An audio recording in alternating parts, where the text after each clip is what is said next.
If you've been looking to upgrade your hunting gear or completely reinvent your arsenal lately, you might notice that the prices for basically everything are pretty high. But there are some ways to save money while building a hunting gear arsenal, and some really smart ways to do so. There are also some places in your hunting arsenal that you absolutely do not want to skimp on, and spending good money for premium products is going to help you a lot down the line. And we're going to discuss all this and more in this video. Let's get started.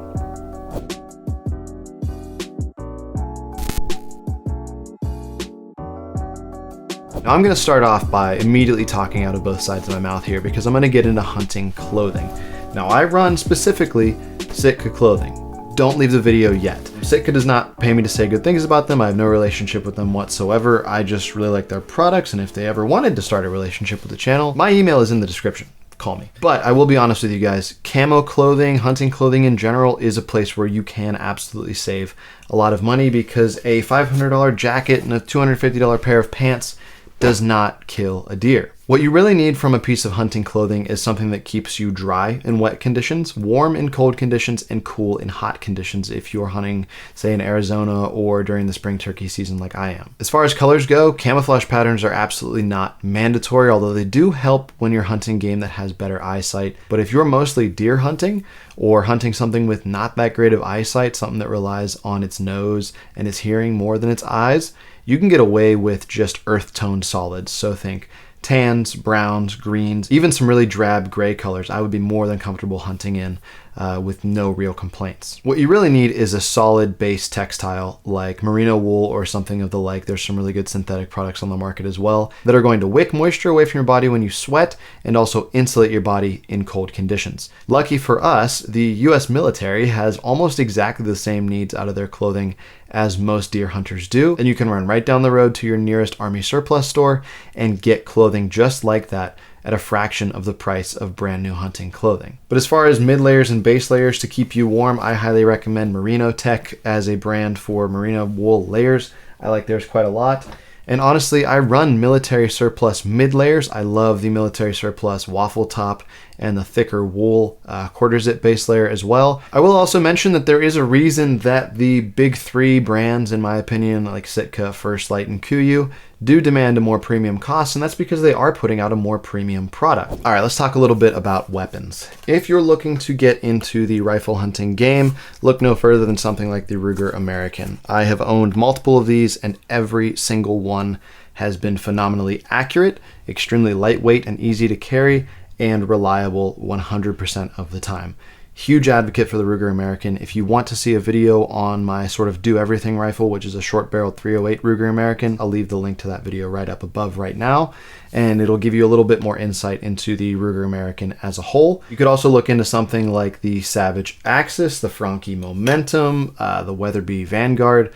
Most mainstream companies now have their own flavor of budget entry-level rifle, and guess what? Most of them shoot factory ammo inside of a 1-inch group, which is more than 90+% of the hunting public is going to actually need or use. Also, if you want to save a little bit more money in actually feeding your rifle, I would recommend not jumping into the boutique ammunition choices and maybe going with something like a 308, a 30-06, a 270, things that have been around a lot and are pushed out at such a high volume that they are very cheap per round to buy, practice with, get better with, and shoot on game. As far as hunting ammunition goes, I do have a video out already on the anatomy and different bullet types that you might use to hunt with.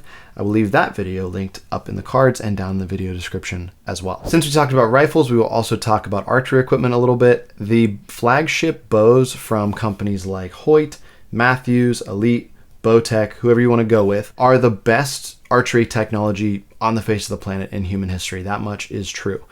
But archery equipment is inherently very simple, and you can get most of the capability of a flagship bow by going with a mid-tier bow. In my case, I've gone with the Hoyt Torex XT, and I have no need to upgrade that bow.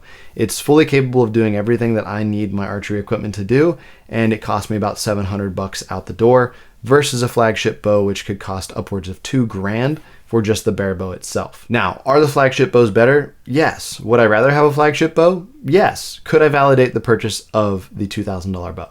No, because I'm a normal person. I have a video out on the channel on my entire Hoyt Torex XT bow build for last season, and that bow got me the biggest buck of my life and was able to handle it just fine. The nice thing about buying a little cheaper bow is that you can invest the extra money into the accessories. So I highly recommend getting a very reliable and durable bow sight and a very reliable rest. Everything else is sort of a wash. I'm not super worried about what stabilizer I'm using or anything like that. And as long as you know your release, you don't necessarily need a super expensive release. But if your sight fails or your rest fails, your bow is now out of the game and you cannot hunt with it. So I would recommend investing a little bit of extra money into a really nice sight. I use Spot Hog personally, and a really nice rest. I use the HDX rest from QAD. Another place you can save money is scent control. Don't freak out. I do not use scent control products. I use scent-free detergent when I wash my hunting clothes, and that's pretty much it. You can go down a rabbit hole of ozone generators, scent-killing sprays, scent-killing detergents, shampoos, body washes. There's a lot of ways that people try to mask their scent when they're out deer hunting or hunting anything with a really impressive nose. At the end of the day, the only thing that's going to beat a deer or a bear or an elk's nose is not blowing your wind towards that animal. Even if I'm fully scent killered out and I've got an ozone generator around me and I've got freshly treated clothing and I shampooed and body washed with scent elimination products, the oils in my skin are producing 24/7, 365. And by sitting in that tree stand, the oils on my skin are secreting off of me and they are creating scent particles, and the wind is carrying those towards the animal. Now, if you've got all that scent elimination on you and you're still pushing that, skin oil scent or whatever perspiration scent into the wind, maybe those products cause a mature deer to hesitate for a moment, but they will not save you in the long run. I've seen it time and time again where if they get your wind, they understand what's going on and they get out of there, especially if you're hunting in a heavily pressured state. Now, if using scent elimination products give you more confidence, I say absolutely go for it. But if you're trying to save money, I think you're going to become a better hunter and woodsman overall by playing the wind and understanding how to use that in your favor. Okay, now let's talk about things that you absolutely should not skimp on. Certain categories of gear require you to buy quality or risk a lower likelihood of success. And those categories include ammunition, broadheads, boots, and safety equipment. Let's talk about all four of those specifically. The reason you want to buy premium ammunition is because even if your rifle is, say, a $5,000 custom build, if you push the wrong bullet out of that rifle, it will not be effective on game to an ethical extent. You want a tougher bullet than something that would be built for the target shooting crowd, and you want something that has an expansion mechanism that is controlled. Something like a Hornady Interlock or a Hornady Precision Hunter, a Barnes TTS-X, things that are specifically designed to hunt big game. You want to fire those at big game. Sounds very obvious, I know, but it is something to touch on. I cover this in my hunting bullet anatomy video, which I've already left linked in the cards. Please check that out if you have further questions on hunting ammunition and what all the different types kind of mean. As far as broadheads go, it's the same rule as rifle ammunition. The only thing actually making contact with, say you're hunting deer, with the deer is the broadhead or the bullet. And if you fire a low quality broadhead at that animal, it might bend, snap, break, deflect, do a whole bunch of stuff that you don't want to see an arrow do on game. That's why I go with typically the Magnus Black Hornet. No sponsorship here. I just love the product. I have an entire video out on why I love the Magnus Black Hornet, linked in the cards, linked in the description. I'm going to get tired of saying that throughout this video, but a lot of these items I've already talked about on the channel. So instead of just restating all that in this video and wasting all your time, please go check that out if you are interested in the Magnus Black Hornet broadheads. Next up is boots. If you go hunting on day one and you bust up your feet from having low quality boots, or your feet freeze from having non-insulated boots in an area where insulation is going to help you out, you're probably not going to make it to day two of that hunt. If your feet are constantly wet, constantly cold, getting blistered, if you don't have the right ankle support for side hilling or doing steep inclines and declines, you're gonna have a bad time. So investing in a really high quality boot is going to solve that issue for you. For me, lately I've been running Danner boots, but Kenetrek, Crispy, they all make very, very high quality boots that could last you years and years and years of hard use. And I would recommend looking at those companies to invest in really good footwear to keep you in the field longer and more comfortably. Okay, last but absolutely not least is safety gear. So if you're climbing up in a tree, the harness you wear, the rope you're tethered in with, if you're a saddle guy or you're using sticks to hang a hang-on stand, the sticks that you use to actually ascend the tree. You have to buy quality, because none of this is worth doing if you don't come home at the end of the day. And it's a harsh reality that sometimes accidents happen and hunters take a fall out of a tree stand and they might never be the same and they might never come home regardless. So do not buy used safety equipment. I wouldn't even recommend buying used ropes in the saddle hunting world. If you are buying a tree stand, I recommend that you investigate it thoroughly to make sure that all the nuts and bolts and points where the brackets interface with each other are in tip-top shape and inspire confidence. Test them out a couple of feet off the ground before you go hanging them 30 feet up and putting yourself in that situation, and you should be just fine. Now, hunting for good sales, especially clearance sales in the off season, is absolutely huge.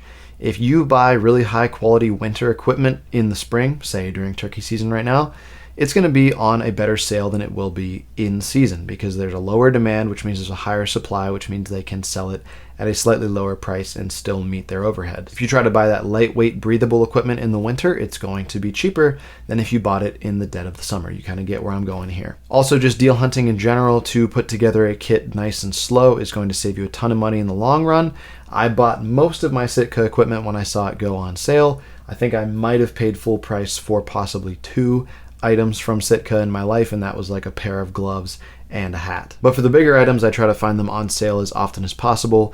Think about joining newsletters so that you get those sale promotions when they go up and you can jump on those items before they're sold out. So hopefully you've got some ideas on how you can build out your arsenal, save a bit of money if you're new, or make additions to your arsenal if you've been in the game for a while. If you enjoyed this video, please consider subscribing to the channel right down below. Helps me out a ton. Like the video as well, and there is a discussion starting down in the comments section if you would like to discuss some of the stuff we talked about. Other than that, guys, I've got nothing else for you. Thank you so much for watching as always, and I'll see you in the next video. Bye.